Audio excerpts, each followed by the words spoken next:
Sir என் பொண்ணு sir case ஜெயிலாம் வேணாம் sir. அவள் லைஃபே ஸ்பாயில் ஆகிடும் சார். எங்கள் குடும்பம் மானமும் போயிடும் சார். இனிமே இந்த மாதிரி நடக்காமல் நான் பார்த்துக்கிறேன் சார். ப்ளீஸ் சார், மன்னிச்சு விட்டுருங்க சார். சார் உங்கள் பொண்ணு வேறு கஞ்சா மட்டும் அடித்தா பரவாயில்ல, கொக்கைனு மெத்து இன்னும் என்னென்ன சஸ்பென்ஸ்லாம் யூஸ் பண்ணியிருக்காங்க. இந்த மாதிரிலாம் யூஸ் பண்ணால் கண்டிப்பாக கேஸ் ஃபைல் பண்ணி ஆகணும். அவன்கிட்ட கொஞ்சம் விசாரிங்க சார்.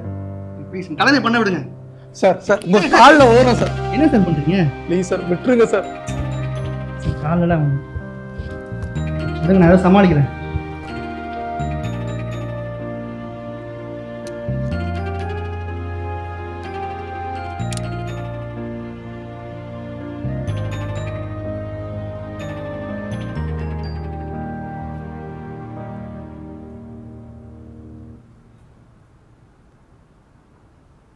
சார் சார் என் பொண்ணு சார் கேஸு ஜெயிலாம் வேணாம் சார்.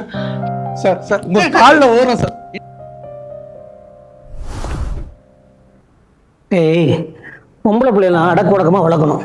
ஆம்பளை மாதிரி வளர்த்துனா இப்படி தான் நடக்கும். இனிமேலாவது வீட்டில் பத்திரமா வச்சு பார்த்துக்க.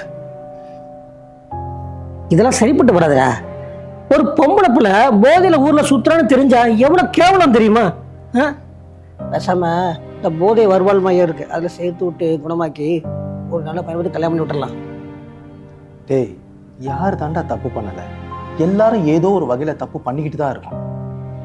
அவன் பண்ண தப்ப அவ சரி செஞ்சிருவாங்கிற நம்பிக்கை எனக்கு இருக்கு. அவ தான் யார் பேச்ச கேட்கறதே இல்லைல்ல, பின்ன எதுக்குடா அவளை பேச்சு தூங்கிட்டு இருக்க? டேய், அவ என் பொண்ணுடா. எங்க வீட்டுடைய குலச்சாமியே அவதான். இந்த பிரச்சனையை பத்தி நீ பேசுறதா இருந்தா இனிமே இங்க வராது.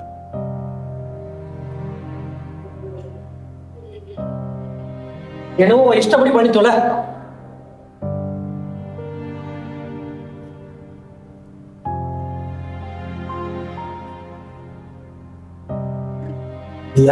என்னம்மா?